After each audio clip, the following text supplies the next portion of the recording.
10 or 15 years. Let's look at the last 5 years, which is Yeah. the rollout of 5G period, the run up to it and the rollout of it. And all the European stocks are down. Yeah, AT&T and Verizon have not done well over that period. 4G, which is the one that was perceived to be probably the most successful, I would say, out of those three. Yes, okay, it was a successful technology in terms of supporting the rollout of mobile internet services, and it worked well, and it brought about a proper smartphone revolution. But what did that mean for the operators? All it did was actually shift spending from voice to data. Yeah. And it was also... It also allowed the internet players a much bigger role in the network than they'd had before.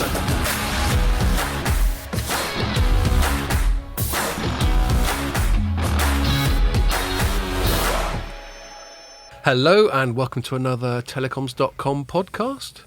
Nice sunny day coming in, but a bit nippy. Bloody hell, yeah. 0 degrees at 6 o'clock. Yeah. Oh, is that when you were up going for your run?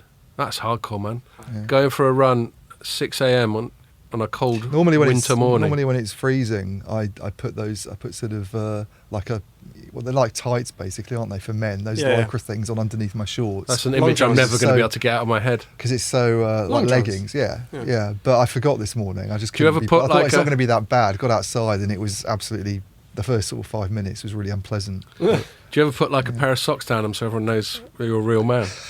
Well, I've got shorts on. I wouldn't actually just run in those. No, you wouldn't. Not like some of those. I know some people do. Not some of those midlife crisis cyclists, where it's all just lycra. I know that's wrong in every way. They definitely put either socks or root vegetables down there. I think they get all Spinal Tap about it. Yeah, you need it in this weather anyway. Just what was that Spinal Tap one? He goes, I like to use broccoli. I thought it makes for an interesting shape.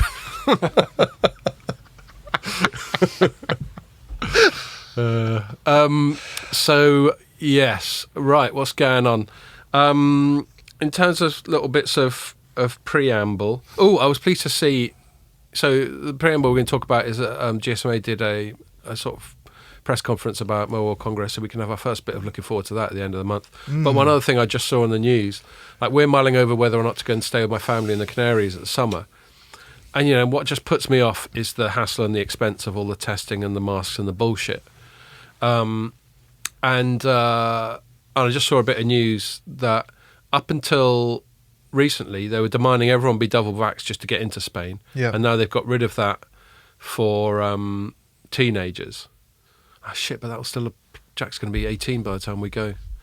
So that'll still apply to him. Anyway, my point is I'm not. Like, if they'd required a booster for me to go to Mobile Congress, I would have just bailed. Yeah. I'm not going to inject stuff into me as a precondition of doing normal stuff. You have to have had it within 270 days, basically. Yeah, no, and I had a little bit of a panic, and then I did the maths properly and realised I was still all right. But I guess if they're not going to change that rule, then it means you always have to have had boosters. Yeah, but it will mean, if that rule's still in place in the summer, it'll mean that I'll need to have had one to go to the Canaries, and I'm not going to do it. Fuck that. Yeah. I mean, it's a hell of... I don't want to go too far down the rabbit hole, but you are telling someone that they've got to have a relatively novel biological agent injected into them before you can do this thing that you used to just be able to do whenever you wanted. Yeah. I think that's fucking dodgy. So do I. Other people that say, you're being anti-vaxxer. But I think it's perfectly all right to go, perhaps I don't want it injected. Is that all right? Yeah. There's lots of other things I don't want done to me. Anyway. And you said that, and you did inject still. And I still did, because on the balance of probabilities, but I haven't on the balance of risk. 50 years old, I thought, it's still under emergency use authorization, but millions of people had it. No one's heads exploded. Fuck it, I'll take the risk. For my dad, it's a no-brainer. It's much higher risk in his 70s. For my kids, I just didn't think it was necessary, and I still don't. And I know there's only a very small risk of myocarditis and all that sort of thing, but the fact there's any at all when they don't need it, why take that risk, even if it's only 1 in a million? It's none in a million if they don't have it. So anyway, but yes, so I will be able to go to Mobile Congress because my second shot was last July. So even though there's no way, I'm still not sure. There's no way that July shot is protecting me from dick. No, you're getting protection because you had it, mate. Yeah, well, partly because I had it, so I've got proof it doesn't protect me from anything because I had it in December, didn't I? Yeah, but you probably did better with it than you would have. But this is a different matter. They're saying you got to have a vaccine in order to get into the country. Why are they saying that? That's not to protect you, it's to protect the country. No, they should say you should prove a vaccine or if you just had it. Yeah, because it's been proven that it's just as good. But my point is... If not better. But they're worried about you passing it on, like Scott says. My point is Spain is not protected by me having had a vaccine last July. Yeah. Yeah, but... okay. All right, I might be a bit protected. If I catch it, I might get lesser symptoms. I'll concede that. But I'm almost as likely to catch it and pass it on as if I hadn't had it at all. So I just think it's a bullshit stipulation. Wait. Isn't it the same? Like, if you're vaccinated or if you just had it, you can carry it the same way. Well, that's another reason not to have vaccine passports, isn't it? What you've just said. I mean... That's the overall... I understand that if you get the vaccine or if you have had it, then you'll do fine with it after. Spain, you can still pass it on, like you say. You can still catch it and pass it around. So why make everyone get the vaccine? Totally. Exactly. Yeah, good. Right, We're in agreement. Yeah. We got there eventually. No, I didn't know. But what they should say is you get the vaccine or prove that you've had it. Yep. Yeah, well, but I'm saying their insistence that my vaccine received last July does anything useful is mistaken, in my opinion. Yeah, the fact that you had it in the fact that I had it in December is a good thing for them. Some countries did that. They said if you prove that you've had it, that's fine. I don't know how you prove it, though. How did you prove you've had it? With the doctor, you show positive test. Yes, but you can fiddle those. But we didn't. Yeah, and I didn't write a date on it. Did you actually go and get a PCR test? No, it's just one I had at home. They give my son loads of them, so we just had them knocking about the place. I mean, did three of them. But that wouldn't be proof that you've had it, would it? Those home kit tests. I'm in the same position. I took 3 of those tests on consecutive days, and they're all positive. I'm pretty sure I had it because I didn't feel great. Well, I'm not going to go to the doctor to get a proper PCR thing on the NHS. I'm not a leper certificate. I mean, this is what I want to know. Who are these people who 90,000 of them turn up every day somewhere and get an official PCR test? No, that was over Christmas. They don't anymore, did they? It's 60,000. It was 60,000 yesterday. Really? 66,000 positive tests again yesterday. We know that some of the data's been moody from the start. I just don't understand who these people are. 60,000 is a lot of people in a country of 60-odd million every day for months and months. Who are these people who are queuing up getting positive PCR tests? I mean, if you get a lateral flow test, a home kit, and it shows you positive and you don't feel well, stay at home for Christ's sake. Which is what I did. I mean, also, you're less likely to pass it on than going and faffing around while you get to the clinic, aren't you? So anyway, Scott will be going to Mobile Congress. So I'll be going to Mobile Congress, but it remains to be seen whether I'll be going to the Canaries in the summer. But I'm looking forward to Mobile Congress, and we just had their little press event. We just had Smashy and Nicey up on stage. I know. Doing I've got to say, I'm sorry, GSMA. We know people in GSMA, but those press events are always a bit toe curling, aren't they? I think though that Smashy and Nicey don't do the GSMA any favours at all, to be honest. No. With you. I mean, so we're talking about Max Granrid and John Hoffman. Yeah. And they get up there. They're trying a little bit of sort of double act. It's just all a bit stiff, and it's very corporate. I think it's just toe-curlingly embarrassing, personally. I think it's very, very badly rehearsed. It's not smooth at all. I mean, he had some face mask malfunction at the start of it. Oh, and he got all tangled up. He all got tangled, had to be untangled by someone, so social distancing obviously got forgotten then. Then they take them off and start spraying particles over the audience when they're actually speaking. They didn't have the masks on. And then they get people up there with masks and they haven't got masks. People come up with masks, or we can't have too many on because of social distancing, and yet there's people sitting next to each other in the audience. I know. I mean, all right, I know the rules are ridiculous and they might have to go along with them, but the fact that they come out with things like the numbers aren't important. We've never been about the numbers. Yeah, we're getting 1,500 exhibitors this year, and we're getting we've had this much of a contribution to the Spanish economy. They weren't shy about talking about numbers when they had 100,000 people turning up. Yeah. I know. It's clumsy is what it is. It's like, we're not about numbers, which is their way of saying you don't have to be the most sceptical, jaded journalist to go, if they're saying it's not about the numbers, that means the numbers aren't going to be good. The bit I loved, though, was the Q&A session where the only question they get asked is how many people are coming, and then it was just radio silence. No one cares about anything apart from who's coming. So we should get to that elephant in the room. So they were asked, and they said after a bit of faffing, and it's not about the numbers and all that, about they're estimating between 40 and 60k. So let's say 50k. Yeah. We both think you can probably shave sort of 20% off that, judging on their past. I think it's going to be better than. I think it'd be closer to what they say than last year. Okay. I think they really overestimated last year because all the exhibitors were cancelling, yeah? Right. So people were thinking, well, how's so it 20K last year, wasn't it? They said 40 was the midpoint last year. And you were thinking, how's it going to be 40 when Ericsson's not going, Nokia's not going, so-and-so's not going? And I don't know about you, but I wasn't getting any emails saying, do you want to come and meet up? I was just getting requests for virtual meetings. I don't think Whereas there's been quite a lot of that now, and all the big exhibitors are going. So I think it's more likely to be closer to And we're selling a few commercial videos, which is complicating the hell out of me and Pierre's life. But why? Pierre just gave me a shush sign. I didn't say anything indiscreet. Anyway. No, I'm just talking about scheduling, just fitting everything in, that's all. Obviously, I love all our commercial partners, if that's what you're worried about. Outside the Fira. Yes. Oh, yeah, I've noticed that with some of them. Some of the interviews outside the Fira is a bit weird, but... The hotels. Yeah, there's going to be a lot of schlepping about. But anyway, my point is that's an indication that things are happening, that it's commercially vibrant. So, I hope it's a success. I don't want to come across as being like... I just think the whole routine's just a bit silly and and desperate. Yeah, and they're going to make us wear masks in the Fira, which I guess they have to do. It's not. I suppose it's not really them. It's the Spanish, isn't it? Well, quite. And this, we're pretty chilled out now. I've heard positive things from someone who I know who lives in Spain, actually in PR, who said that people aren't really wearing masks a lot out and about. Right. And there's not. It's now I don't know whether it's just one area where that person's from or whether it's a nationwide. There's a part of me that wants to just not wear a mask and see what anyone does about it. But that's just because I'm a bit of an obnoxious prick. Well, I'll wear one if I feel that it's just sort of something that's taken quite casually and not rigorously enforced by the Spanish Guardia or whatever they're called. But I don't want to get arrested or chucked out or anything like that. I don't see the need to wear one outdoors at all, frankly. But I'm not trying to martyr myself. Yeah. So yes, get your badge like cut out, carried on all fours like out. Yeah. Using your head to open the doors. All right. I'm going to put the laptop here, that way I don't have to keep starting it up again. So, yes, but we will, in the days before Mobile Congress, we'll do a special on the pod, and we'll just look forward to how it's going to be. And we're going to do a pod from MWC as well. And hopefully we'll get one or two guests on for that. So, hurrah. Right, well, let's crack on. Just to remind you that if you're watching this on the site or on YouTube or on Facebook, you can also listen to it on iTunes, SoundCloud, Spotify still, and loads of other podcasting platforms. We've not been taken off Spotify. Now, whenever I say Spotify, Pierre gets worried I'm going to go off on some massive Rogan tangent. Don't worry, Pierre.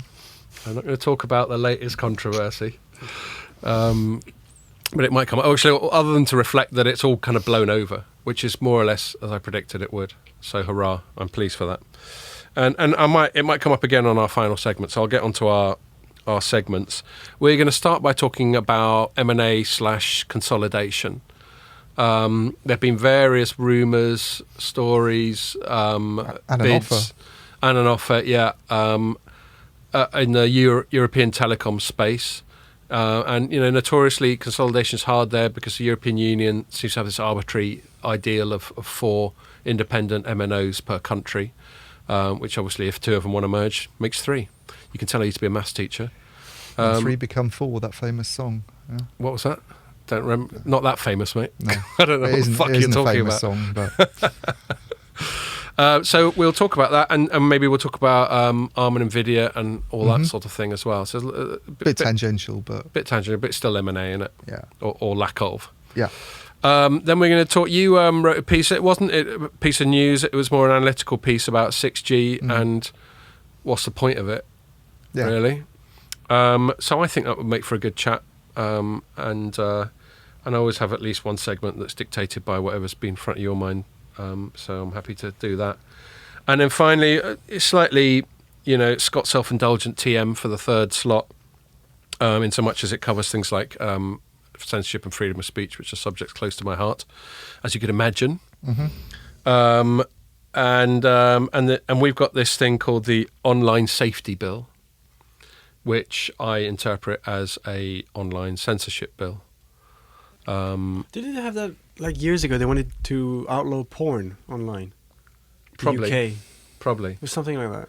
Yeah, and now they want to set up safeguards. I mean, that's one of the ones you can be more sympathetic for. I mean, we'll get into it more in a bit, but whenever you get governments, regulators, bureaucracies talking about safety, that to me, in my sort of jaded, cynical view, is often a cover for them just increasing their power in the name of safety. But they will always come up with good examples that are irrefutable, typically to do with protecting children, and put people like me who are inclined to push back in an awkward spot, because then it sounds like I'm saying I don't want children to be protected from, out of order stuff, which obviously is not what I think.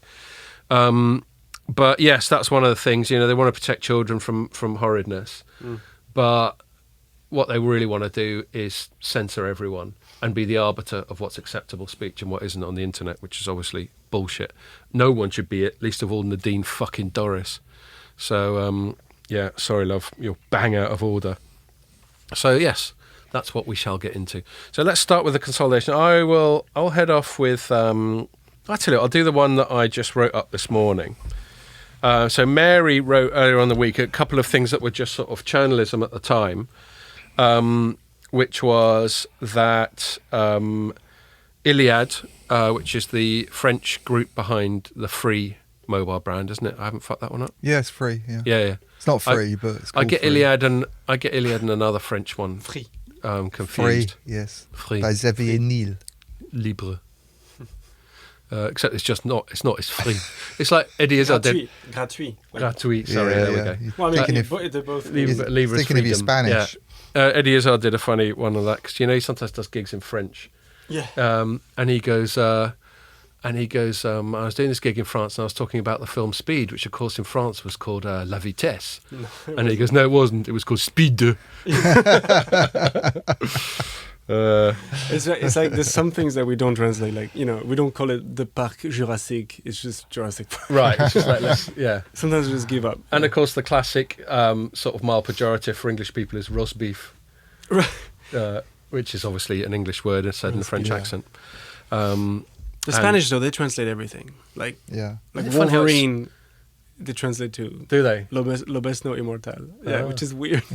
Or like Fast and Furious, same thing. It's not translated in France, but in Spain it's a todo gas. Brilliant. Yeah. A todo gas. Sounds like saying out of gas. Full gas. Right, okay. Yeah. A todo gas. Yeah. Right. So, yes, Iliad going after Vodafone Italia. And that was just a rumour at that stage. And then there was another rumour that Mary covered in this sort of rumour compilation, which was, in fact, I'll hand that one over to you, Ian, because I haven't got that one up. That has to do with Orange in Spain. No, the one that I don't know about, you mean? Oh, you don't know about it either? I mean, I wrote a lot about Iliad. Orange in Masmaville, I think it is, isn't it, in Hold Spain? on, I linked to it this morning, so I'll click through. Yes, and then the Iliad thing... I tell you, the funniest... The Iliad thing's more interesting because it ties in with Vodafone talking quite a lot about consolidation, I think, and there's been discussion about their UK assets as well with the merger with Three, and also Nick Reed's under quite a bit of pressure. This activist investor, one of those activist investors come along. That's right, taken a stake and basically said, "Oi, Nick, okay, well, get your portfolio sorted out. It's rubbish." I'll sort out two things. I'll sort out a beer. Oh, can I have another one while you're in there? And I'll sort out the Orange thing so that we can just say that's done. And that was, as you say, Masmaville, but that was just to do with a 50-50 joint venture. So that's not so exciting. Are you all right for a beer, Pierre?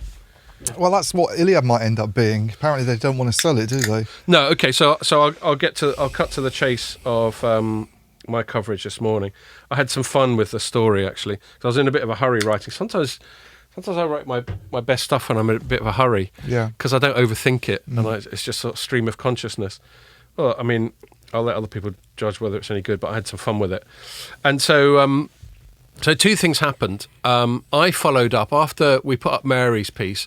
I saw there'd been no confirmation of the bid by Iliad for Vodafone Italia. So I got in touch with Iliad directly. Yeah. And I went, "Is there any confirmation?" And they went, "Yeah, our CEO confirmed it to Bloomberg."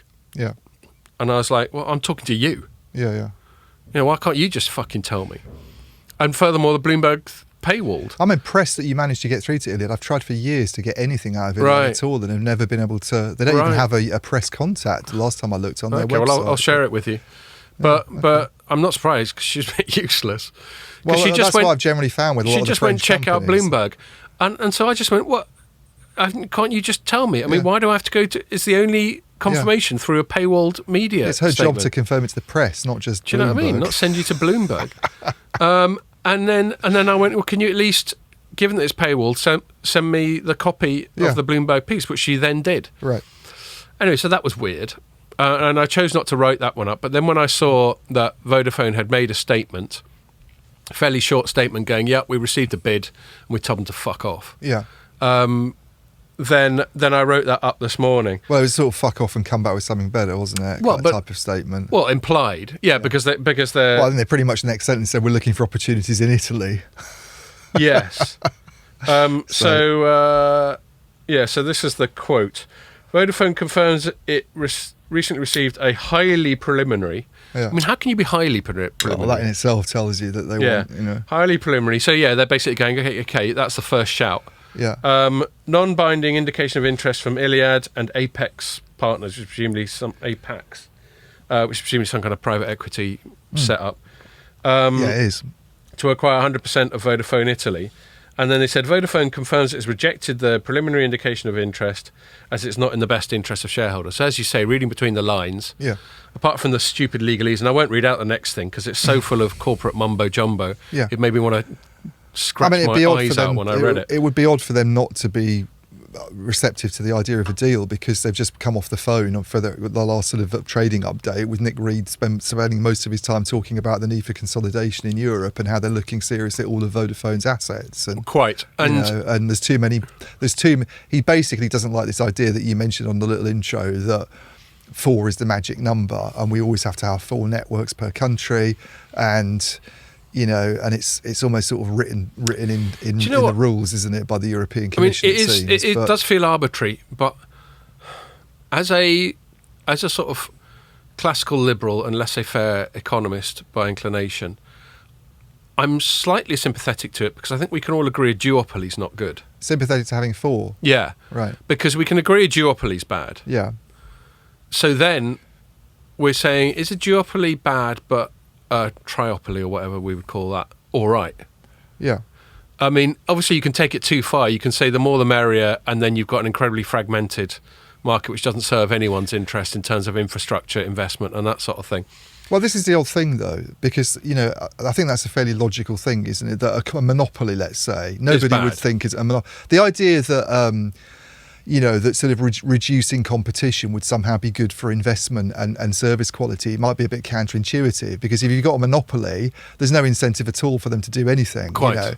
But then on the other hand, if you have a market that's quite small, as a lot of European countries are, and there's dozens of players in there, and they're all building national networks. Benelux all have 3 maximum, don't they? Yeah, but even all European countries are small, aren't they, compared to the US and China? They're not big countries, Yeah. And whatever, the point doesn't matter anyway. Even if it's a big country and you've got dozens of operators in it, then obviously revenues have to be spread more thinly. Yeah. And yet their capital bill is still high because they're building a nationwide network. Yeah. Yeah. So and then furthermore, because of the capital constraints of building out a network, they end up partnering over networks anyway. So that's in a way anti-competitive. But they've had to do that because of the problem. So either what happens is they, in that situation where it's super competitive, so they've got less revenues, but they still have a big capital bill, they either up their capital intensity, so capital expenditure as a percentage of revenues, which hurts investors in the long run, or they underfund their networks, which affects service quality. So this idea that Ofcom came out with this weird report that a bunch of mainstream newspapers and people like Bloomberg jumped on and went, oh, look, Ofcom's softening its position on M&A. They're about to let people, they're about to go away from this idea that you have to have 4 networks. And maybe now that they're out of the European Union, it's happy days for the likes of Vodafone and Three. They can get together and we've got a 3-player market. But I looked at that report and they did say a few things about we're not just going to look at it on the basis of numbers, but they also had this paragraph when they said they didn't think there was any evidence at all that reducing competition had positive effects for investment and service quality. Yeah. Which is, I just find that a bit. I mean, agree. You don't want a monopoly, yes, or a duopoly, but at the same time, you don't want lots and lots of players. It becomes there's an optimum level. There's an optimum level, and the public discussion seems to have come between 4 and 3 for a typical market. And 3 will mean each of the players, in principle, has got more cash to play with in terms of investment, whether or not they spend that on investment, or whether or not they just give it back to shareholders or whatever. Well, I think one of the problems with Ofcoms, I mean, I talked to a couple of people about this and wrote something on it yesterday, actually. People that Scott, Bengt Nordstrom, for instance, who I've been in touch with for a while, is now at Accenture. Yeah, and he always used to be quite pro-consolidation. Yeah, and also John Strand, who, although he, at Strand Consulting, normally harps on about China and Huawei and stuff, did a lot of stuff years ago on 4-3 consolidation. Before he got obsessed with China. And refers to a lot of other academic studies in that. And he made a really interesting point. He was saying one of the things that Ofcom does is it looks at overall investment levels. So let's say you go down from a 4-player market to a 3-player market, and then overall capital expenditure drops from 2.5 billion to 2 billion, it still means each network spending more by 40 odd or whatever it is. So and that's the important thing. It's investment per network for quality and for a decent network. It's not overall investment levels. You could have a super state-of-the-art network that's a monopoly, and it's maybe better than anybody else. It probably wouldn't happen in a monopoly, but you could have theoretically. But there's no competition, and that country spends a lot less on telecom infrastructure than somebody else. Don't we effectively just have 2 networks in the UK? Well, this is the other problem, actually. What you just said, that people have had to do network sharing deals and offload towers and all this kind of stuff. They've actually, by sticking so rigidly to this, you have to have 4 networks. We can't have consolidation, and if you do, we'll introduce other remedies to make it awkward, and you have to sell spectrum or make you stick forks in your legs, or whatever it might be. Is that operators have gone, they've found a way to sort of not merge, but to bring things together anyway. So you end up with, and this is going to be the really difficult thing in Italy, this merger that might take place between Iliad and Vodafone. That's going to be a nightmare to execute. I can't see the regulator being very happy about that at all, because you've already got Vodafone and Telecom Italia in a tower sharing agreement, Inwit or whatever it is. They share all their infrastructure. You bring Vodafone together with 3, not 3, no, Iliad, sorry. With Iliad, and all of a sudden you've got... not 3. But 3 with a London accent. 3 is the other player, obviously. All of a sudden, there you've got basically 2 networks. You've got one big network that's Telecom Italia, Vodafone, and Iliad, and then the Wind Tre network, which is actually the merger that brought Iliad into the market in the first place, because they allowed it to happen, but they said as a condition you have to sell assets to Iliad. And that's a stupid thing. When they have allowed consolidation, a lot of the time they've attached such stringent conditions to it that it sort of ruined the purpose of the deal in the first place. This is the flip side of regulation. I always go on about Adam Smith. You need regulation. If you're going to be a laissez-faire free marketeer, you have to have regulation with that, because an unfettered free market will always gravitate towards corruption and monopolies and piss-taking. Yeah. But the problem with regulation is if it's badly done, it creates perverse incentives, it skews markets, it just over-bureaucratizes and gets in the way. And it's very hard, I think last week I mentioned watching the Big Short, and that was a failure of regulation. That was where the sort of Wall Street banks and the clever finance sector people were so far ahead of regulators and credit rating agencies, who in themselves have got conflicts of interest, because most of their revenues they get from the people whose credit they're rating, which is fucking bizarre. Yeah, such a weird model. I know that by the time regulation caught up with it, the damage was done. And then the flip side is, I think in telecoms the regulation tends to be a little bit too preemptive. They're like, oh no, safety first. Let's not let anything happen if there's even a 1% chance of it being a bit moody. Yeah. Which people like Bengt will say, well, no, you're just and they tend to look at it. People like Bengt and maybe John as well tend to look at it from a geographical point of view and say that European regulators are ensuring that the whole European sector lags behind East Asia or North America. Yeah, but I think they've got a point, and I don't want to come down too heavily on the side of the operators and say, they should be allowed to do what they want to do and get together, and we should have loads of consolidation. But I do think it's a fair point that you look at these other big regions of the world in a situation at the moment where everybody's bothered about regional competitiveness, and let's be honest, globalization's dying, and therefore we're going to need to have a strong kind of Europe. Protectionism's back in fashion. And Nick Reed makes the reasonable point, I think, that you've got three big networks in China, you've got 3 or 4 in the US, and Europe's got dozens of them, and then you look at the history of the industry over the last 10 years. I mean, yes, on the one hand, operators are they're still profitable. They're not loss-making. Yeah. But they're very heavily indebted, some of them, and they're not growing, and in order to try and maintain profits, what they've done are things like cut jobs, sold networks, they've done weird capital sold towers and leasing them back. I mean, all that to me seems like weird financial engineering to get around this problem of markets being overly competitive. And I just find it a bit odd in a way that Europe's authorities can't sort of see things a bit more from the perspective of the companies, because at the end of the day, if they really struggle, they'll fail ultimately anyway, and then basically they'll underinvest or whatever it might be. There has to come a point where something gives, and then if the companies are really struggling, it's then no longer in the interests of the consumers anyway. Europe seems to have this philosophy that we'll always take the consumer protection sort of angle, and it's been good for the economy to have everybody with a smartphone at low prices. Yeah, but if it starts to go to the point where, I mean, just weird things happening, these tower sharing deals that are happening in the background, which actually regulators seem to have been a bit oblivious to, or almost bringing about a weird form of consolidation anyway, that might not be the healthiest way for it to happen. I think it's a bit odd, some of this stuff, the emergence of Cellnex as this big the amount of power someone like Cellnex has. Yeah. And I mean, they're not a monopoly. What threshold of the proportion of all European towers has to be owned by one company before that's a monopoly? Totally. And is it? I'm not even sure it's a sensible thing for operators to be selling their towers. And some of them don't want to. They still want to try and maintain a controlling stake in it. But they would have said years ago. All of them would have said we don't want to sell that asset. And now they've changed their tune because of their problems. And their problems have come about because the markets are overly competitive.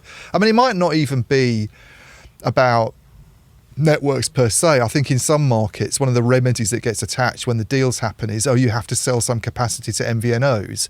And then you get this, Spain apparently is notorious for having dozens of low-cost MVNOs that don't build infrastructure and don't make those kinds of investments, but get very favourable deals, probably because it's regulated, on top of networks, and then put huge pressure on the operator. I mean, Orange last year, I think, we went to that press conference together where the guy from Orange Spain was moaning about how overly competitive it is, and their profits were down about 16%, I think, when the group profits were down only 1% for the first half of 2021. And it's just dozens of MVNOs. So the regulatory environment in Spain is too hostile to network owners and too benign to MVNOs. It has been. I mean, there's this MásMóvil Orange thing. I don't know whether there's signs of it.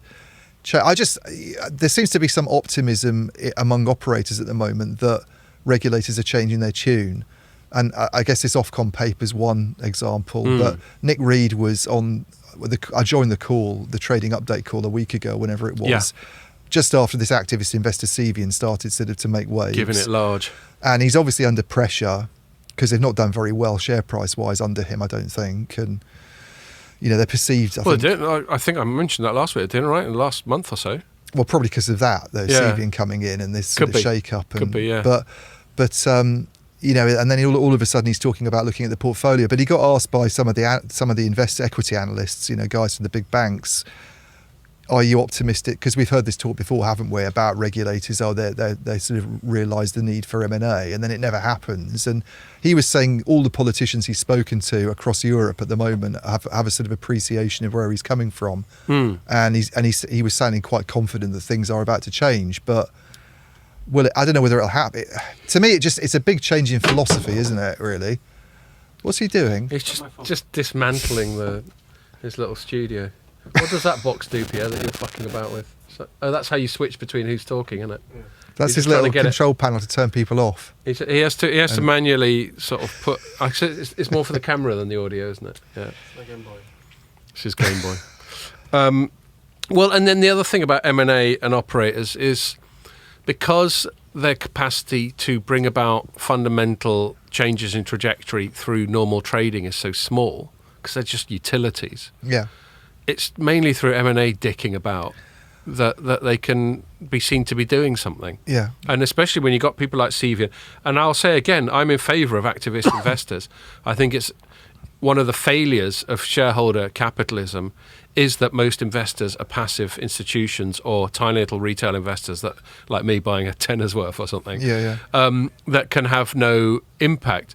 I've often compared the state of sort of shareholder capitalism to the state of sort of representative democracy, in so much as you hardly ever get a vote. Your vote hardly ever counts. And there's basically a cabal of people at the top who all decide what's in charge, and everyone else just has to put up with it. So I'm quite in favour of activist investors. Yeah. Because they come in and shake it up a little bit. What their incentives are, however, is another matter.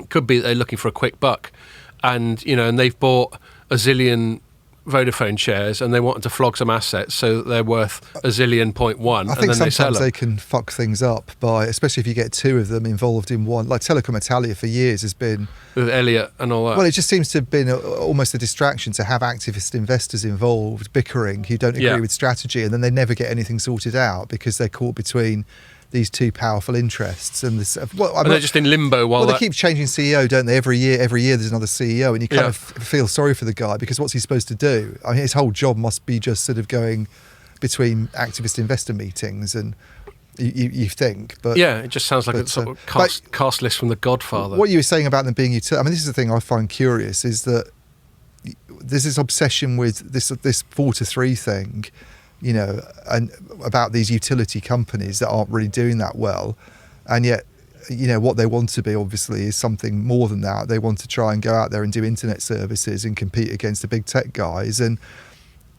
which for years have been very, very lightly regulated, and yet they're international companies that have no peers really in certain markets. There's nobody who competes in search against Google effectively.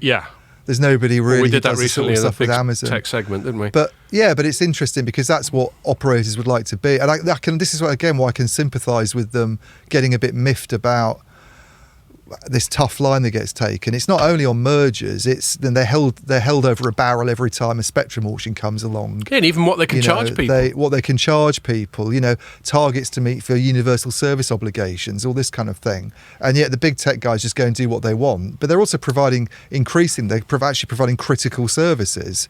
Where if you took it away from someone now, it would be perceived as, it's against human rights to do that. Well, the big tech thing is a classic example that's closer to the subprime mortgage big short thing, where regulators have been about a decade behind the curve, and now they're catching up. And in the US, the US has got this hilariously litigious culture, but the flip side of that is, when they do decide to get serious and when they smell like legal blood in the water, I think I heard some statistic, maybe it was on Rogan, that the US has something like 10 million lawyers alone, or something like that. Yeah. Perhaps that's too high, maybe it's 1 million. Well, I can imagine, but that's a shitload of lawyers, all looking for someone to sue the ass out of. So, when there is legal blood in the water, there's a lot of finely tuned, highly motivated people just waiting to get stuck in. And now that the state has definitely taken a turn, and this seems to be bipartisan, to use American political vernacular, you have to say bipartisan in the States because that's exceptional, because everything's so partisan. But it seems that the Democrats and the Republicans alike think that Amazon et al. need reining in. Yeah. I'm still skeptical about what their underlying motives are. I think they're trying to use antitrust as a bargaining chip to make them censor. There was a weird thing. Sorry, Pierre, you're going to have to bear with me as I go off on a Scott self-indulgent tangent. There was a weird thing. It was to do with the Rogan one, but the how the US presidents have a press secretary, and the current one's this woman called Jen Psaki. It's a rather severe-looking woman with a ginger bob. And she was doing one press conference, and she was talking about Spotify in the context of Rogan. She was going, I think companies like Spotify need to do more to tackle misinformation. Now, they got a thing called, I think it's the First Amendment in the States. Second Amendment's the gun one, isn't it? I think First Amendment is the freedom of speech one. Basically says the government can't fuck with you when it comes to freedom of speech. Now, Jen Psaki, at that particular moment, when she was calling on Spotify to do more against misinformation, was kind of indirectly calling on a company to censor American citizens. So she was really flirting with the First Amendment with that one there. And this is what worries me about antitrust. If you just take it at face value, I'm completely in agreement with the politicians. They need to go hard on Amazon, Google, Facebook, etc., Apple over the app stores, all that sort of thing, because they've got too much power and they are operating little mini monopolies in certain sort of fields. Yeah. But my worry is, given how transactional and how warped the relationship between the state and big business can be, especially in the States, but certainly elsewhere as well, that what they're doing is they're generating bargaining chips, and they're basically going, right, Amazon, or right, Facebook, we got you over a barrel on this. However, if you start censoring our political opponents, you'll be amazed how quickly some of these problems go away. That's what I worry about. And that might sound a bit conspiratorial and a bit Alex Jones, but it's not that far off how the world works, in my view. So, yeah, we'll see how that goes. But, yeah, bringing it all the way back. There we are. Scott reeling in his own tangent. I've got some discipline here. Bring it all the way back to this thing. So Vodafone rejected it. And as we've said, they rejected it in a sort of, that's not in the interest of our shareholders, but, keep talking. Yeah. And, of course, everyone's got their price. So apparently it was reported, I think the FT reported it. 11 billion. Yeah. And that was the bit I had some fun with. Because look at the photo they've got of Neil, the Iliad guy they had in the story. Yeah. Right? Xavier Neil. Yeah. Xavier Neil. So clock that photo, because in my story I said, I said the FT article also featured a photo of Iliad CEO Xavier Neil sporting a rather fetching Bond villain look, complete with black polo neck and proto-mullet. I said, but you might want to try stroking a fat, fluffy cat next time, however, because Vodafone remained unmoved and rejected the bid. He does. He's got, he's got this black polo neck. It's not the best picture of him. I've seen other ones. Right. Well, he's looking a bit serious and sinister. Yeah, well, he's just been rejected. He just looks like he's about to say, I want you to die, Mr. Bond. I mean, it sounds like they want to... It's still going to be a 4-3 if they do get together, but it sounds like they're looking for some kind of joint merger, I guess. It reads comments on the trading update call are interesting, because he sort of outlined the range of options for them when they look at different markets, and joint ventures was, I think, one of the first things he said. I think them sort of selling out entirely from some of these countries isn't perhaps what they want to do. Yeah, well, so it gets a bit woolly, doesn't it? Basically, he's saying, look, Cevian, look, active investors, I am trying to do stuff. But as I wrote, when I covered Vodafone's quarterlies, where we both mentioned that Cevian thing, I think you might have done a whole story on Cevian. I mentioned it as a sort of last paragraph or two. Well, I kind of did something on just because people would seem to think that Vodafone is this disaster, operator. Right. Oh, yeah. And you compared sort of share price and I just don't see it being any different from it's just a chugging lot of along. other. Yeah. But what I said about Cevian is careful what you wish for. Yeah. Because bad M&A is worse than no M&A, and there've been so many examples of bad M&A. I mean, you look at. Well, the trouble with joint ventures, you look at AT&T with Time Warner. Yeah, I mean, that has just got to have been shit. Well, the board. But that's a very different move, isn't it? That's AT&T. I know, it's just an example of bad M&A. It is, but I think bringing two networks together, they should know what they're doing. You've got a lot of overlap. You can realise synergies. It's a long job. You've got to work out what you're going to do in terms of the footprint and the retail footprint and all that kind of stuff. But you can do it. I think the weird thing is, I mean, the joint ventures don't always work very well, do they? No. Because no one's in control. So at the senior level. The Ericsson Cisco little team up? Yeah. It just disappeared. Well, because that wasn't a formal take. But the classic one that everybody refers to is Alcatel-Lucent. That was a joint venture. Yeah? Yes, hence the name. And it went really wrong. It was problematic for years. And then I think when Nokia came along eventually, a long time after all of that, and things had been sorted out at Alcatel-Lucent, but when they came along and bought it, they wanted it to be a proper takeover because they didn't want a repeat of that whole JV fiasco where there was sort of warring interests. And someone's got to be calling the shots. Someone's got to be the boss. Someone has to be in charge. You have to have a hierarchy. Yeah. So the JV thing, you sort of wonder if it could...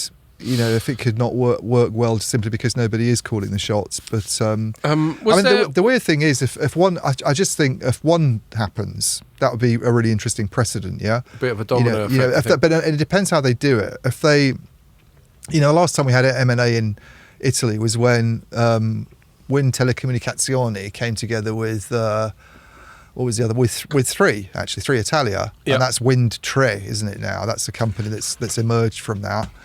And it was just a really bad way of doing it, I think, on the regulatory side, because they went, well, you can do this, but you have to sell some assets. Yeah, but we have to hobble you. Yeah, we're going to hobble you. And how are we going to hobble you? We're going to get the most aggressive player in Europe that knows a hell of a lot about being aggressive, race to the bottom and coming in to come in. Yeah. And Iliad just went off on this tear. It's got 8 million customers now, Iliad. I looked at all the numbers. It's been giving shit away. It only came into the market in 16, 17. It's got 8 million customers. Because that's what they do.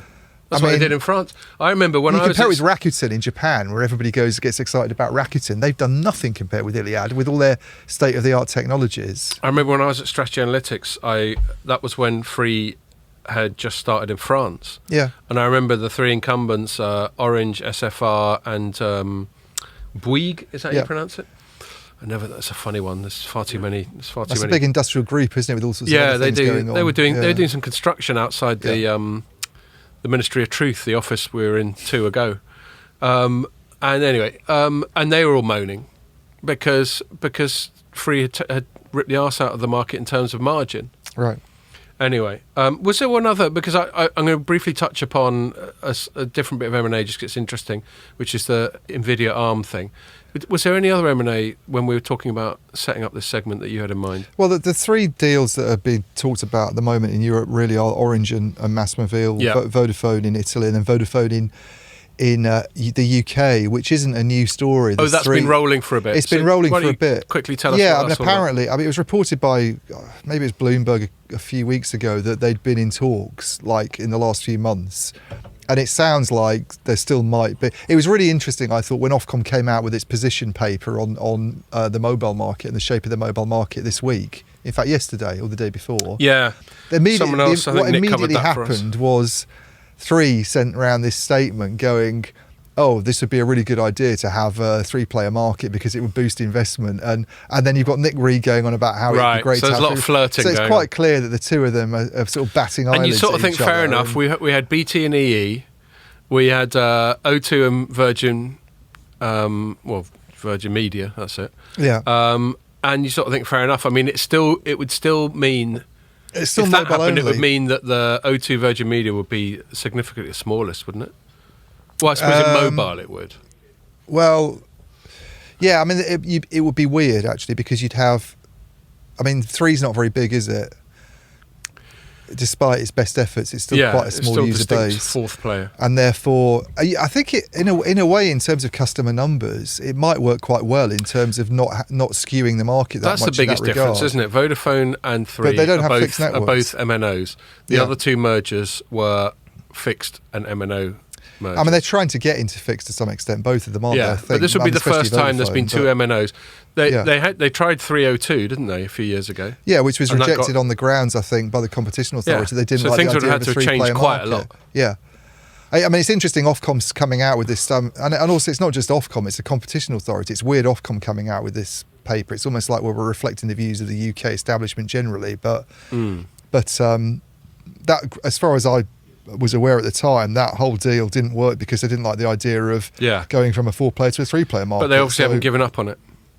And then when Ofcom gives out little buying signals like it did this week, you can't blame them. Yeah. Yeah. And just so, okay, I'll quickly, because we've been doing this for a little while and we've got a couple of other segments to do. So NVIDIA ARM, just to quickly cover that, because I felt, I've always felt quite up to speed on ARM, because in a previous life I used to cover the mobile chip space quite a lot, and I got to know ARM relatively early, because this was quite early in the smartphone boom. Yeah. And I was covering consumer tech at a time when Americans had a massive advantage, and then there were certain people in the channel in East Asia had an advantage. And as a UK hack, I didn't really have any geographical advantages at all. But what I did have was that my office at the time, which was in Boreham Wood, was kind of equidistant between ARM in Cambridge and another company called Imagination Technologies in Kings Langley in Berkshire. Oh, I used to work there. Did you? Not Imagination, but in Kings Langley.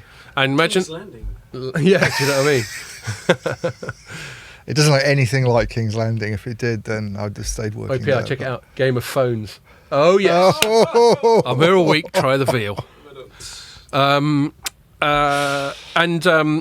anyway, basically what ARM does, which a lot of people don't understand, is they design all the clever little bits of circuitry that go in these SoCs, system on chips, which are basically like little, like, the motherboard in a PC where you've got all these slots and you've got the graphics card and you've got the CPU and you've got the RAM. An SoC is basically all of that condensed into a tiny little bit of silicon, without any of the PCB bullshit in between, printed circuit board. And they design these things, but they don't actually make them. And they don't even, I remember you and I have argued the toss over the specifics of this, they don't even design the final chips and then send them off to TSMC to make them. They design the sort of the basic building blocks, which then people like Qualcomm and Apple go off and build and integrate into their own chips. And they're kind of unique. There isn't really anyone else that does that. Like I said, Imagination does that for graphics. But ARM's a much bigger company. And ARM was an independent PLC. And then they got bought by SoftBank, which is a Japanese telecoms conglomerate, which latterly seems to be more interested in just big sort of VC punts as much as anything else. It's interesting the SoftBank move, though, isn't it? Because they spent a lot of money on it, and now it seemed quite desperate to get rid of it. Well, and I remember at the time covering it, and they've done nothing with it at all. What's the point? I mean, you're primarily a telecoms group. You're equivalent to Vodafone. Yeah. Why does someone that's equivalent to Vodafone need to own a semiconductor designer? Well, they had all these ridiculous comments about IoT and stuff. Well, exactly. It's another one of those very deals. Nebulous. You look at deals and it's like you try and figure out why it's happening, and you sort of go, you're scratching your head a lot. You can't quite work it out. Except for this guy, is he Masayoshi Son? He's a total moron, isn't he? Well, he just likes buying shit. He just buys anything, and some of them work out, because if you buy loads of shit, some of it works out. I could do that, Scott. If I had his money, I could do that. Do you know what I mean? If I had money, I wouldn't buy ARM. I love the way people think he's this kind of genius who spots great opportunities. Well, he's had one or two. I think isn't a good example. Early in his career, he had one or two, didn't he? That he worked out really well. I'm sure he's a very clever guy, but this one just didn't make a lot of sense. And so then they. Yeah, I thought it's clever, spraying billions at all sorts of companies, and a few work out. Do it, buying something is not in and of itself clever. I don't go to Sainsbury's and go, "What a clever fucker I've just been." He also likes to compare himself to Jesus. Well, that's a bit. Jesus was misunderstood in his day as well. Yeah, he said to investors after their share price went down a couple of years ago. Oh, and one thing my Christian mates always stress to me is what a venture capitalist Jesus was. Yeah.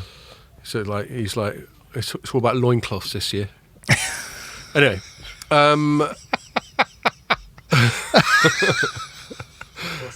Yeah, I thought of that. I wasn't going to go there. You had to take it to a dark place, didn't you?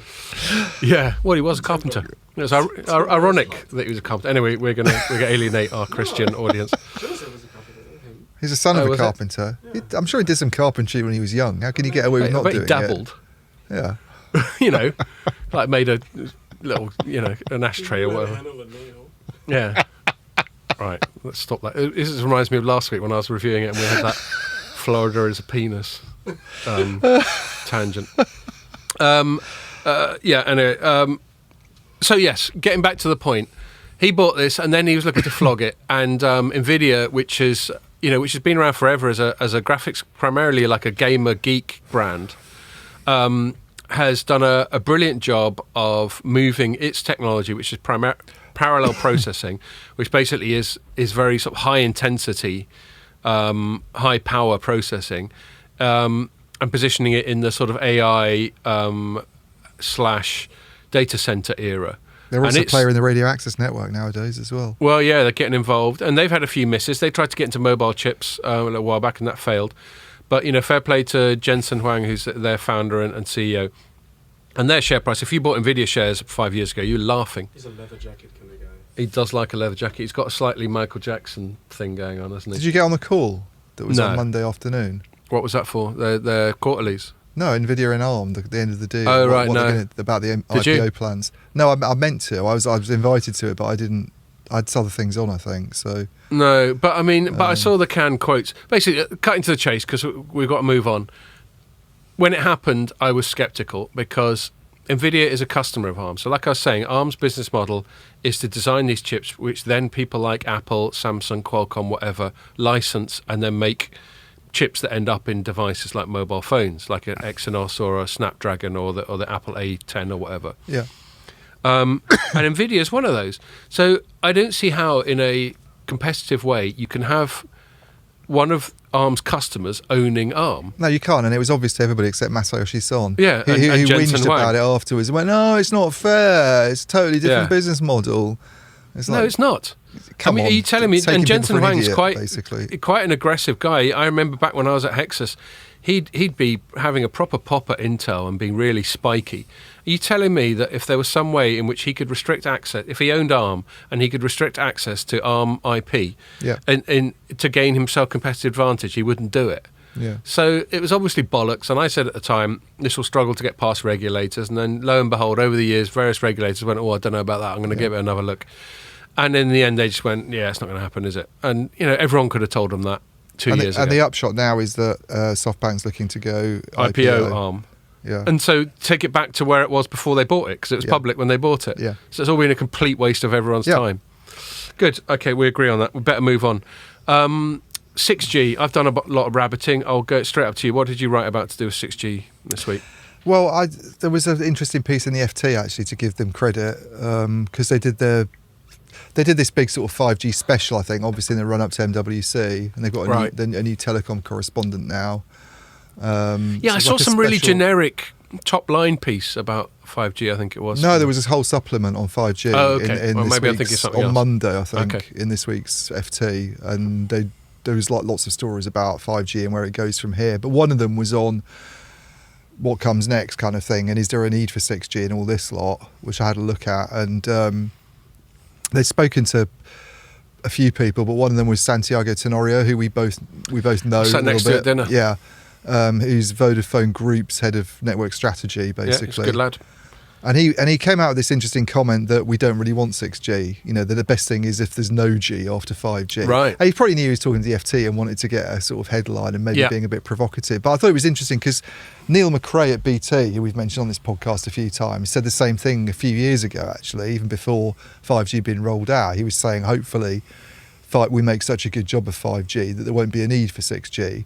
And then when BT came out with their big update last year about 5G, I interviewed him actually afterwards, and he pretty much said the same thing. He was like, well, 6G probably will happen, but hopefully not. And I just think it's interesting. So why are they so down on 6G? Surely it's one better G. Why wouldn't they be down on 6G? Because it's one better than 5G. What's not to like? Well, there you are. I mean, out of...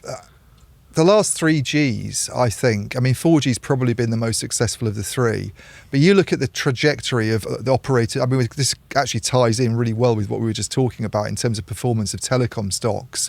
And I had a look at some of them. If you go back, the high point for all these stocks is the year 2000, which was pretty much when the whole .com bubble was going on.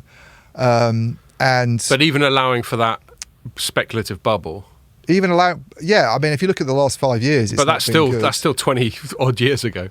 Yeah, it's 20 odd years ago, and they're worth a lot less. Their share prices of all the big European telcos, and also AT&T. AT&T's is half as much as it was in 2000.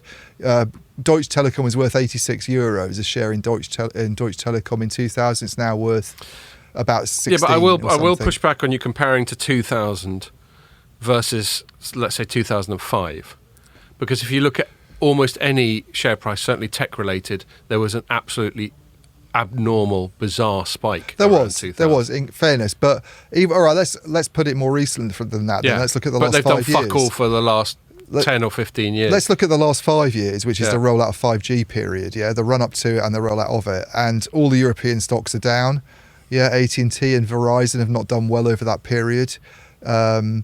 4G, which is the one that was perceived to be probably the most successful, I would say, out of those three. Yes, okay, it was a successful technology in terms of supporting the rollout of mobile internet services, and it worked well. Proper and it mobile brought broadband. about a proper smartphone revolution. But what did that mean for the operators? All it did was actually shift spending from voice to data. Yeah. And it was also... It also allowed the internet players a much bigger role in the network than they'd had before. And meanwhile, they can't charge for text anymore. Which has actually sowed the seeds of a lot of the problems that they've got now. No, you're right. Do you think they could have done that differently? I don't want to interrupt your slow flow, but it's such an interesting point. Do you think there's anything they could have done differently once they made mobile broadband proper? Do you think there's anything they could have done to stop the main beneficiaries of proper mobile broadband being the internet players rather than themselves? It's hard, isn't it? It's hard. There was no reason why those players couldn't be the telcos, is there? Except that they're shit at services. They're shit at being anything other than a pipe. Yeah, but these companies are very old companies that have been there for a long time, and they were in a good position as companies building the networks and providing those services. Google wasn't anywhere back when 3G licenses were being awarded. They had the opportunity before those players came along to do something. Why couldn't Vodafone have bought Android? And totally, they could have done things. But I mean, it's a little bit of a tangent, because the point I'm making is that it just suddenly occurred to me. I just think this idea that the industry has to go through this sort of 10-year cycle of investment, where... Right. So that's your point about the Gs. Yeah, and I think actually that's the point that people like Tenorio and McRae were sort of making, is it just doesn't seem to be working very well for the operators, does it? We've seen this kind of decline. I mean, 5G actually, a lot of people would say 3G's been the one that was the most unsuccessful, because that was around about the time of the spike that you mentioned, and a huge amount was spent on spectrum, and then it really just sort of bombed. Yeah, that was front page, wasn't it? The amount they shelled out on 3G. Well, it bombed, and it wasn't a very good technology. The biggest beneficiary of the Gs seems to be governments. Well, totally, yeah. Governments and internet companies. Yeah. But the 5G for me is interesting, because I think if you talk to analysts who cover 5G, they'd probably tell you it's a really good technology. It works well, and it's efficient, and it's, it sort of lived up to what it was supposed to be in lots of ways technologically. But you go back and listen to all the hype that was coming out in 2017, 2018, when we were going back to MWC back then, about all the revenue generating opportunities that would come out of it to do with robot surgeons and and self-driving cars. And Misha Dolo, that's still not happening, is it? And meanwhile, it's being rolled out now, and and telcos in Europe are arguably in a worse position than they've ever been, with this whole sort of divestment of assets and the challenge from internet companies and a huge surge in traffic on networks that, yes, for sure, 5G's needed to cope with that, but it just hasn't brought benefits for the operators, has it? We saw it when higher costs, really. When 5G tariffs were first coming out, I don't think there was a single person that came out with a 5G tariff that had any price premium on their 4G tariff. What they need is a new business model, really, not a new technology. They need a new business model, because this pricing of megabytes and this move to flat rate tariffs just isn't working, and there's nothing else for them to offer. So, but I just don't understand this. It's not so much the Gs. I'm not saying that we don't need future network technologies. Obviously we do. It's constantly evolving. That's the way it probably should be. Now, I guess if you went and talked to someone who's a technology expert, they would say, well, look, it's not like the way that the internet companies do things. It's a global standard that involves lots of different players, and you have to have coordination, and you have to have meetings, and you have to have planning, and people need to be working towards a target. But although I take that on board, all of that's kind of at odds with this DevOps that these companies say they want to be, isn't it? And if they can't try and adapt the way they're doing things, then I just really don't think this 10-year investment cycle and then you get this. The other thing that's ridiculous about it is, if it's just a rollout of a new technology, fine, and there's modest expectations about it, and you don't get this ridiculous marketing pitch, but you get this stupid. Well, that's my biggest criticism of the Gs is always the marketing. But governments, you mentioned the governments being the big beneficiaries. Yeah. They're as guilty of this as much as anyone. I mean, how many governments over the last few years have been going? I mean, this is actually partly responsible for the whole geopolitical problems that we've got with China. Is to do with 5G being perceived as this game-changing thing. This that's vital to economic growth. It's a strategic thing. It's very different from 4G. No, it fucking isn't. It's not different from 4G at all. And that's also been the propaganda they've used against the likes of Huawei.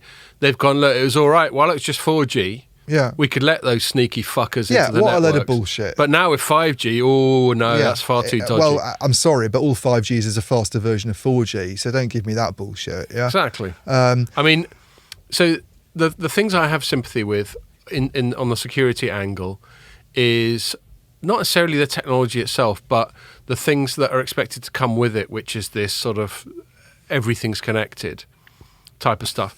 And I think there's some stuff which I don't have enough technical knowledge to understand to do with the core, which has led to some concerns. But I think the real thing is when they imagine everything being connected, these fucking tins of beer being connected, then they think that raises the security stakes. Now, I think a lot of that is grossly overinflated for the purpose of political propaganda.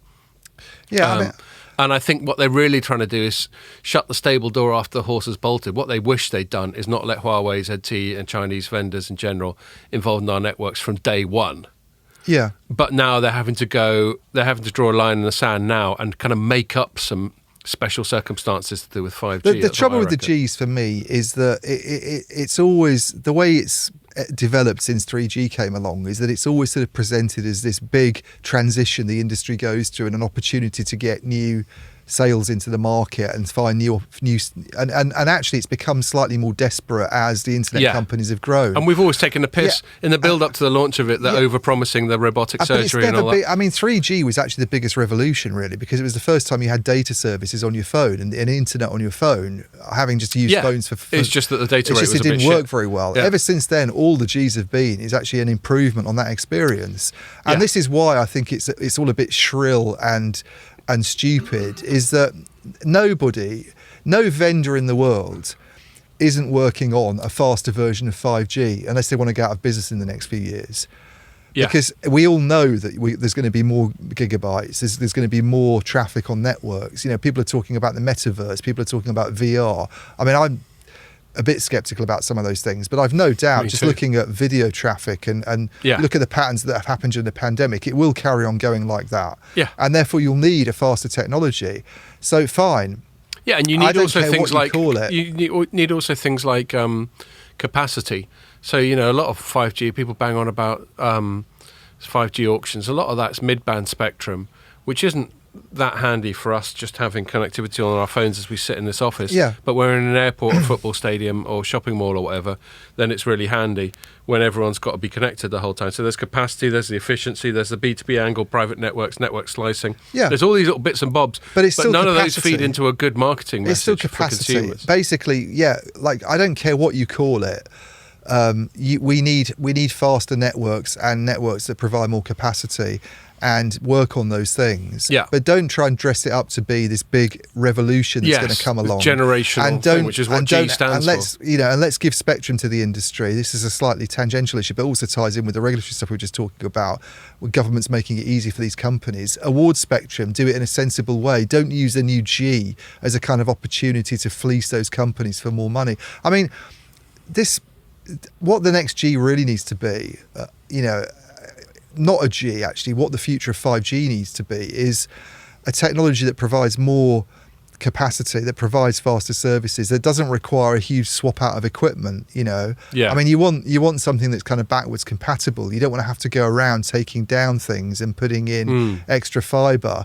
Make it as easy as possible. I was talking to Nokia, interestingly, about fixed line not that long ago, about this 25G PON technology. It's like the successor to 10G PON.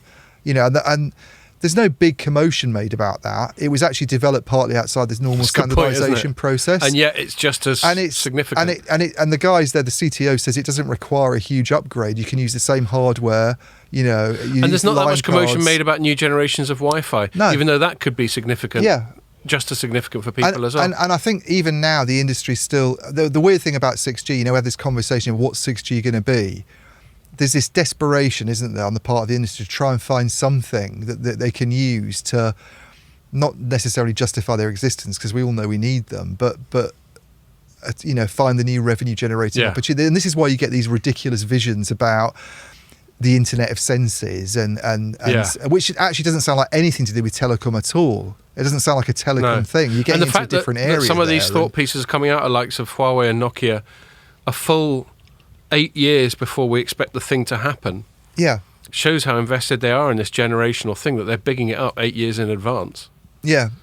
Yeah. I mean, imagine that's what it is, though. Imagine it is something that allows you to do things like transmit touches and tastes and smells over the internet, over a connection, over a mobile connection, as well as sights and sounds as we do today. And you're basically looking at something like a Matrix-like experience. Yeah. And then you think about how much pressure that's going to put on the network in terms of gigabytes.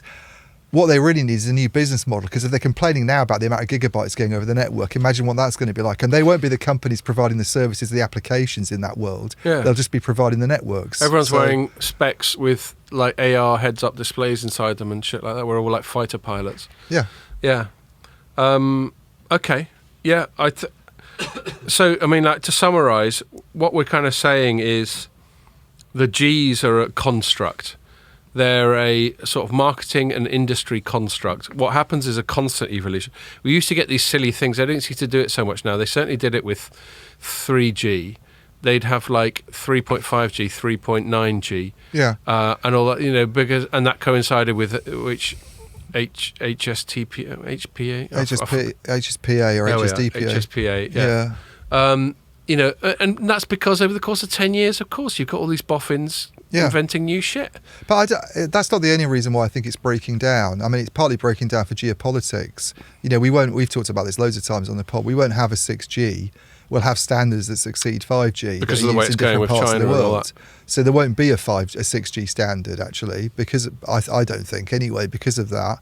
And I also think a lot of this just reflects frustration with the vendor community. The whole talk, I mean, it's interesting, Santiago Tenorio is the latest person to be sort of going on about we don't want new Gs, when he's so heavily involved in Open RAN and TIP and one of the main kind of guys in that space. I think there's this perception that the 3GPP, which is the organisation that develops these Gs, has become a vendor community. I talked to an operator off the record not that long ago. On background, they don't want to be named, but they were saying, who is it then? Well, obviously I'm going to say, but they were saying that the 3GPP has just basically been overrun by the vendors, and you can't, as an operator, your voice can't be heard there now, and that's actually why. That's bullshit, isn't it? But that's why groups like the Open RAN Alliance have been the ORAN Alliance have been formed. Is it reflects that frustration? We talked about that in the X2 segment last week. Totally, they want things to be done. Did you read that comment on the X2 thing from the pod? No, I sent you. I meant to check it out. Someone actually bothered to write a substantial comment. Oh, okay. I should have a look at it. So yeah, check it out. Did it say this is all bollocks? What you were talking about? It said Morris is clearly a wanker. Brilliant. No. It was nuanced. I mean, there was some pushback, but it was constructive. It wasn't the kind of trolling bullshit I get on half my stories. I'll have a look. So check it out, and you can even reply. I mean, Phil sometimes comments on my stories. You're welcome to as well. Yeah. Anyway, sorry, I butted in, but that just... No, I was just saying, I think the whole sort of setup of the ORAN Alliance is actually interesting in light of this G's discussion, because I think that reflects this frustration on the part of the operator community that vendors have become too powerful, and they're in control of the technology. Yeah. The idea that operators themselves want to take charge and develop There's always that tension, isn't there? But that tension's really kind of spilled over recently, and I think a lot of it's to do with, this period that you talked about from 2000 to, which you said was a bit of an unfair thing because of the spike that happened there. Well, just picking share prices specifically at that moment, that's all. Do you know what Huawei's revenues were in the year 2000? Fuck all, I imagine. About 350 million or something. Right. Do you know what they were in 2020? 137 billion. Woof. Right. Now, some of that's come from phones, but a lot of it's come from networks. And yes, some of it's come at the expense of Western equipment vendors. But then you look at Nokia and Ericsson recently during the 5G era and look at what's happened to their profit margins. They go around to their investors, we're back on track, we've had a turnaround. That all of a sudden after losses, they're profitable. All your customers are talking about flogging their towers. Right, and you're having to merge. And you're laughing. That's not a very good message, really, is it? Not a good look. It's not a good look when the industry's frustrated with you as it is. Yes. No, I think journalistically, I love the fact that the two main constituencies that we write about are big kit vendors and big operators. And for there to be tension between them journalistically is just a treat. That's what you want, isn't it? You don't want them getting on. So yeah, bring it on. And anyone wants to come and whisper in my ear and slag off the other side of the fence, and you go for it. You can make it as anonymous as you want. I'll try doing that thing. I always take the piss out of like the Wall Street Journal or FT, where they go, people familiar with the matter. Yeah. I mean, I'll be a hypocrite. I'll do it. Yeah. Okay. How are we doing? Yeah. God, we're getting close to 4. Right. So final segment is kind of Scott self-indulgent, but it does have some relevance. So my headline was a bit hyperbolic. It was UK government seeks to significantly expand digital thought crime laws. So the thought crimes obviously derived from 1984. They don't call them thought crime. That's my sort of hyperbolic label. But what this is the UK Online Safety Bill. And this is something that's been going through the legislative process for quite a while. Now, the name Online Safety, I mean, for me, that just rings alarm bells straight away. Because as soon as governments talk about safety, and maybe I'm too jaded and too cynical here, but as soon as they talk about safety, what I think is they're using safety as a euphemism for increasing their own power. So there's, it's just a simple sort of continuum between safety and freedom.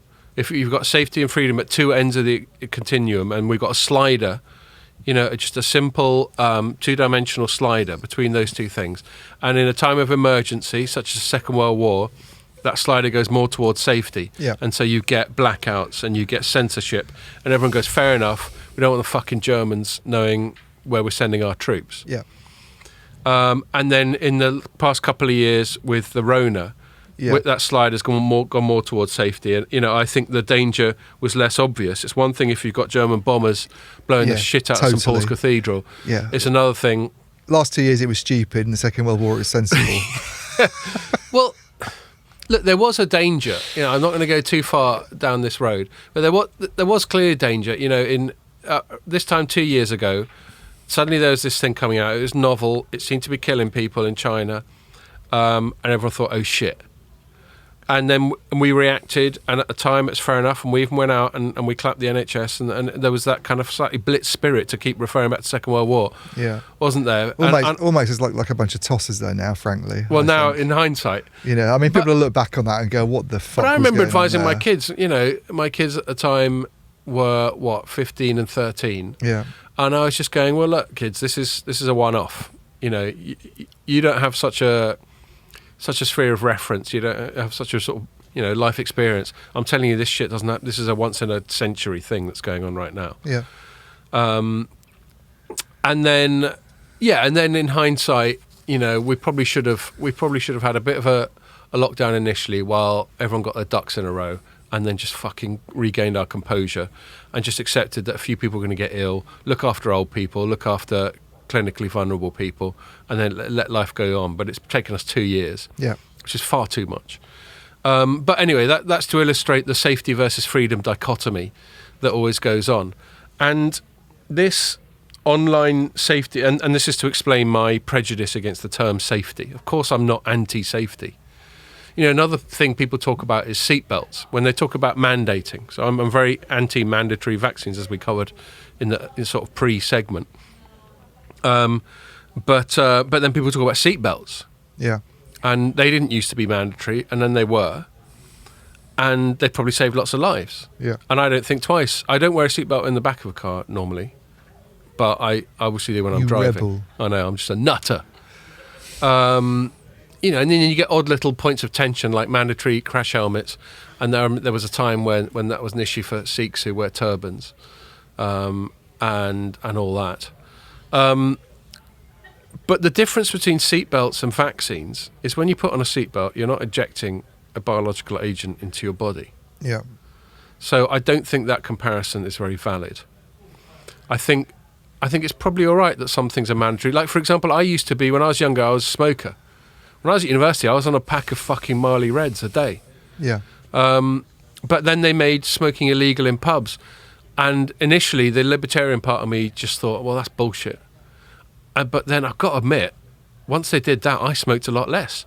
Because I'd go on a Friday night, I'd be getting pissed, I'd be chaining if I was sat in a pub. It's actually nicer to be in a pub now, isn't it? Well, it's nicer for other people, but even as a smoker, I realised that the difference between how much I'd be chaining if I was just sat at a table with an ashtray in front of me, and having to go out and have one, I probably smoked about a quarter. Yeah, I think the trouble with smoking is it affects a load of other people as well as you. Totally. No, that's a good point, and that kind of. Whereas the vaccine stuff doesn't. No, although there was an argument. Even though they argue it does. We were thrashing it out with Pierre at the start. For a while, the way vaccines were positioned was that it was for the greater good. Yeah. And then eventually we found out that... It's only for the greater good in the sense that if you get most of the population vaccinated, you can take pressure off the NHS or whatever your health system might be called. And theoretically create an artificial herd immunity, but I don't think that's how it turns out. Anyway, so this online safety bill... there was a press release, and the headline of the press release was online safety law to be strengthened to stamp out illegal content. Now, I like they used the word stamp there. I know. Yeah. It's really emotive. But it's like it's a cockroach that needs dealing with in your kitchen. Well, or something. It's quite emotive language, isn't it? Mm. And also think about it. Strengthened to stamp out illegal content. What do you mean? I mean, either it's illegal already, in which case the law is already in place, or it's not. It should have been stamped out. It's either already been stamped out or you're creating new law. Yeah. But to stamp out illegal content, it's either illegal now or you're trying to make new things illegal. Yeah. Anyway, it's the latter, but it's just slippery language. So they're trying to make new things illegal. And the three things they came up with, the bullet points were, firstly, to quote them, a, quote, genuinely threatening communications offence. So this is the thing that annoys me about this stuff the most, apart from the fact that I'm quite prickly about censorship full stop, is when they use vague language in law. Yeah. Where you the whole point of law, I'm in favour of law, because law creates a level playing field. You and I both know where we stand. We know if we do certain things that's against the law, we might do it anyway, but then we can't moan if we get nicked for it. Yeah. But when law says, you can't wear genuinely offensive T-shirts. Yeah. And then you wear that Fred Perry T-shirt, and a copper says, or I wear my Metallica Vampire Squid T-shirt. That's probably a better one. There's nothing offensive about your Fred Perry T-shirt. Some people don't like him. No, I mean I prefer a Fred Perry T-shirt with just a discreet little laurel wreath in the corner rather than a great big fat Fred Perry across the middle. But there you go. Can't have everything. But let's say, here we've got a rather sort of gory... I'll tell you what, Scott, in 2 years' time, it'll be found out that Fred Perry was a horrible racist and child abuser, and then it will be offensive. And you'll be guilty by association. It'd be even worse that you're wearing a black T-shirt. Anyway. And then a copper goes, excuse me, Sonny Jim, I found your T-shirt offensive. I'm fucking nicking you. Yeah. And I'll go, what do you mean? It's just a T-shirt. He goes, well, the new law says, I reckon it's genuinely threatening. Yeah. The point is... It's pretty scary. I mean, what is it? Yeah. It's like a squid. I don't know. It's like a Call of Cthulhu thing. It's like a octopus squid thing with blood coming out of its nose. Ask Metallica. Yeah, it's a metal. Metal stuff's got to be hard, isn't it? So when you have woolly language that's open to interpretation, you're basically empowering the executors of the law, the police, to use too much of their own judgment. Yeah. And look, with all due respect to the cops, we need cops. I don't necessarily trust the judgment of all cops to think about the nuances of a certain thing in a given situation. No, they need this guidance. They to need be some firm pretty as fucking much. clear, unambiguous. They need clear, unambiguous stuff as much as we do. Yeah, of course. So there's the first one. Otherwise, you get those sort of billboard incidents that came up, don't they? Where they and they talk about hate speech. Hate speech, harm, all these woolly terms. Yeah. So a genuinely threatening communications offence where communications are sent or posted to convey a threat of serious harm. And this is where I justify the emotive use of the word thought crime in the headline. That first one is basically leaving it down to the copper to make a judgment call on the motivation of the person in a given situation. So again, we get back to the Rogan thing.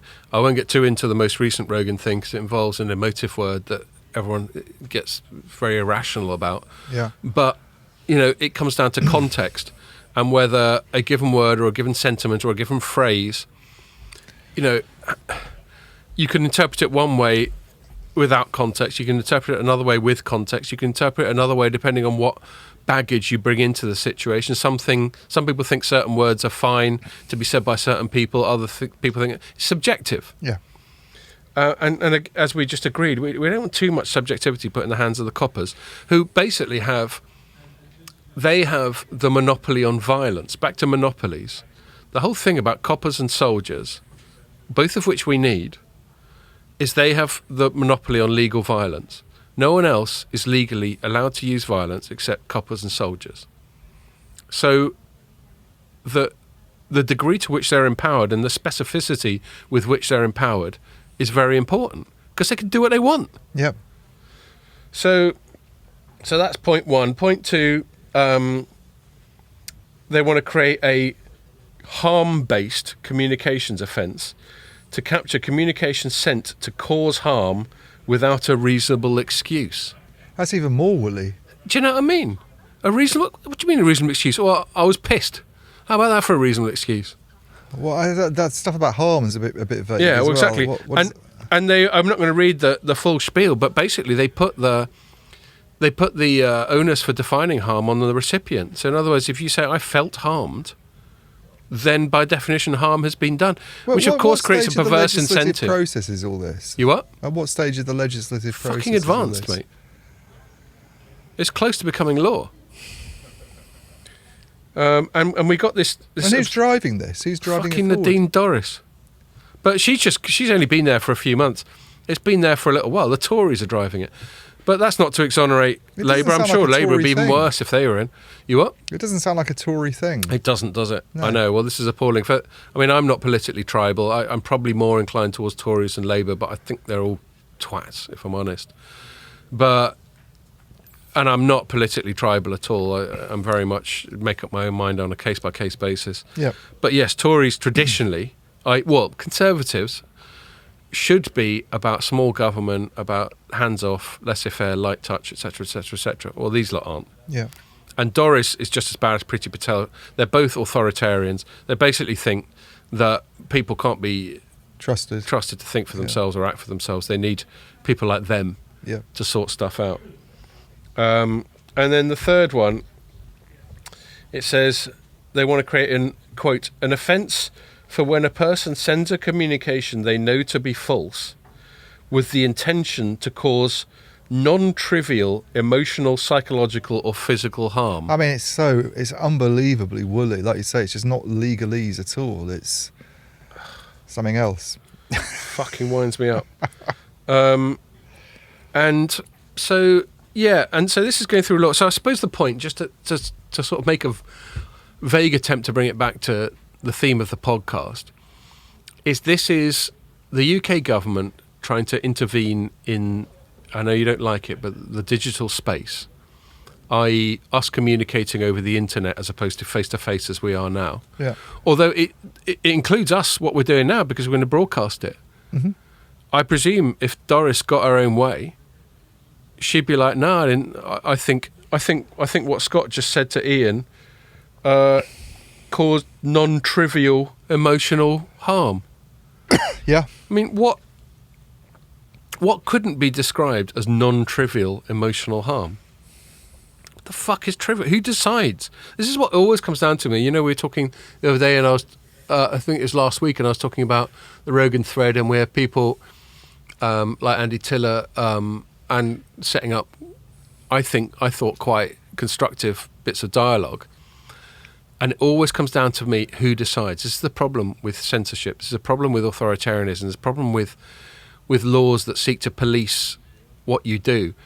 When they're done in the guise of safety, it's hard to argue with. It's like, well, why wouldn't you want to make the internet a safer place? Why didn't you want to protect children from harmful content? Why wouldn't you want to prevent people from having their feelings hurt and all that sort of thing?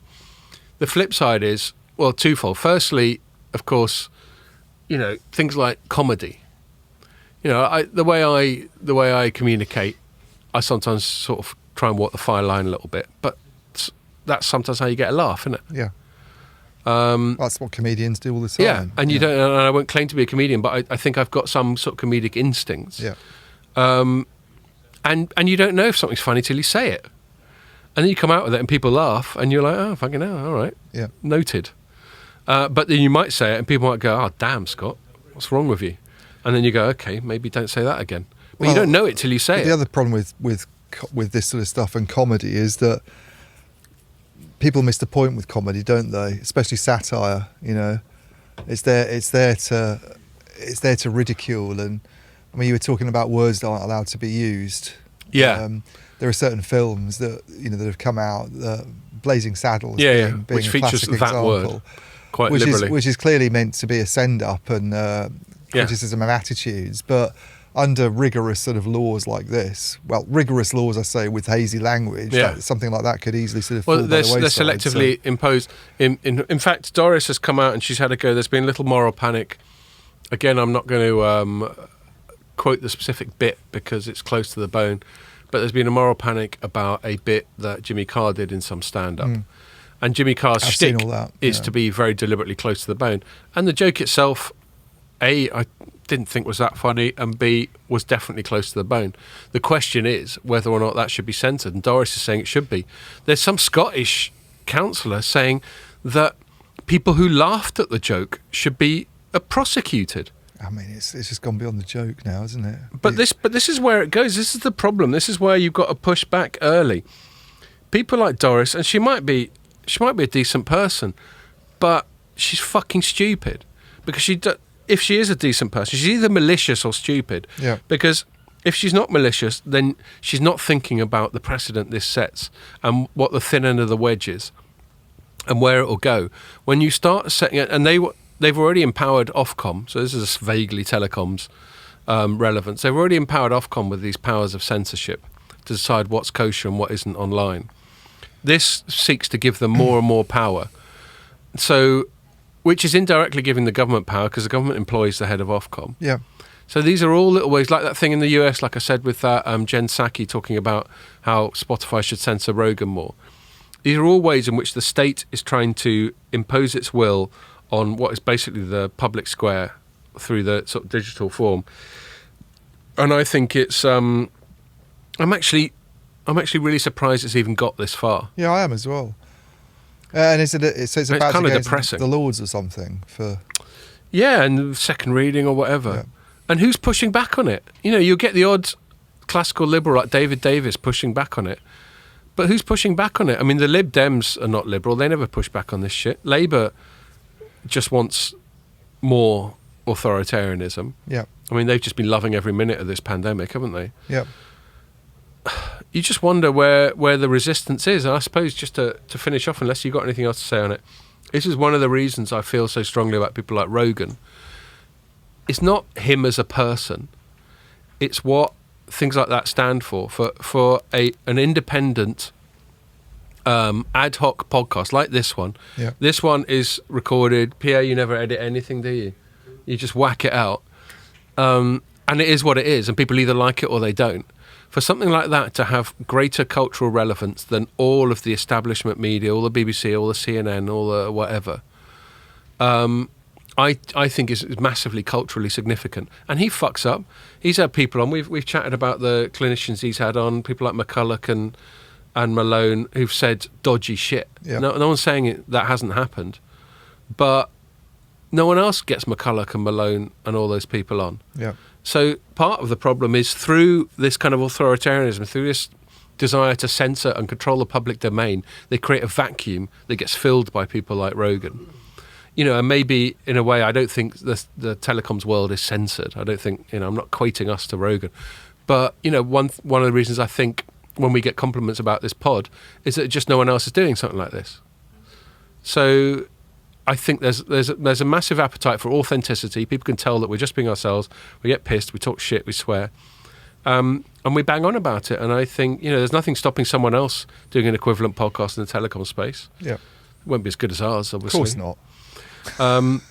But yes, it's that free form. And this is what the internet does. I suppose to finish off, this is what the digital domain does, the internet does. Anyone can do what we're doing and just bang on and then whack it up on the internet. So it's a massive leveler. And that's why it really offends me when you see the state and the establishment trying to restrict that, because that's the wonder of the internet, and that's why Rogan's so popular, and that's why we do this every Friday. So I will continue to write shitty hyperbolic stories as long as Doris keeps trying this stuff. Cool. Are we good? Yep. We seem to always finish on a sort of Scott rant. That's the way it should be. Yeah, fair enough. It's my fucking podcast. All right, well, we'll wrap it up there. Thanks a lot for listening. Make sure you join us for the next one.